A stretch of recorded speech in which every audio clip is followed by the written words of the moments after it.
প্রতিদিনই বেরোনোর আগে একচোট মারপিট ঝগড়া অশান্তি আমাদের লেগেই থাকে। কারণ নাই একটা আয়নায় কী করে দুজন রেডি হবো, তাই আমি আজকে ওকে 1 ঘন্টা আগে বলেছি তুই আগে রেডি হবি, তারপরেই আমি রেডি হব। রেডি হওয়া নিয়ে একচোট হওয়ার পরে যেটা বেরোনোর কথা ছিল একটাই, সেটাতে আমরা বেরিয়েছিলাম 4:30-তে। কথাতেই আছে বাঙালির টাইম। গিয়েছিলাম অ্যাক্সেস মল, আর যেখানে গিয়ে আমি জুডিও দেখি আমার কিছু কেনার থাক বা না থাক, জুডিও দেখলে আমাকে একবার সেখানে ঘুরে দেখতেই হবে কোথায় কেমন কি কালেকশন। বেশ খানিকক্ষণ টাইম কাটিয়ে আমরা বেরিয়েছিলাম, আর এখানে আমাকে ঘোরতরভাবে কনভিন্স করা হচ্ছে এক্সিলেটারে যাওয়ার জন্য। বাট আমাকে কেউ এক্সিলেটারে তুলতে পারবে না।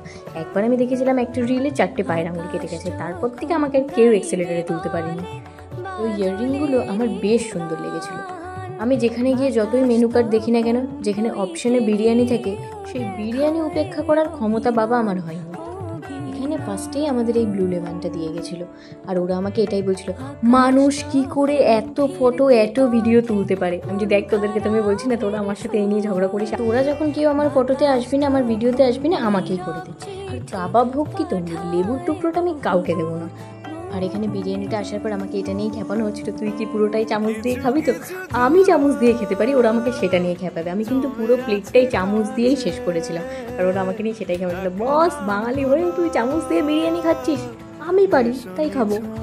কেউ বলবে আমাদের লাঞ্চে যাওয়ার কথা ছিল, সেই টাইমটা গড়িয়েছিল 7:30টায়, মানে আমরা 7:30টায় দুপুরের খাবার খেয়েছি।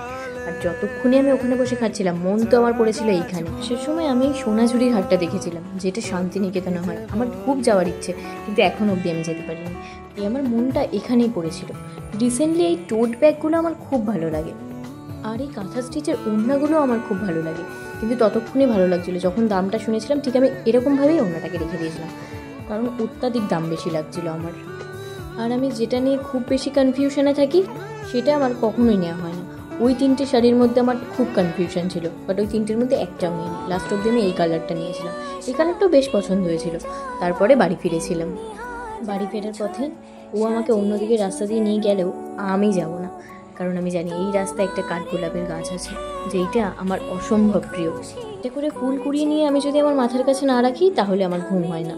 রেখে দেখো রাত্রিবেলায় আবার বিরিয়ানি অর্ডার করেছিল, আর কোথাও থেকে এসে আমি 2 ঘন্টা ওই সেম জামা প্যান্ট পরেই বসে থাকি, আমার ফ্রেশ হতে একদম ইচ্ছে করে না। তারপর 2 ঘন্টা পর উঠে আমি গেছিলাম ফ্রেশ হতে।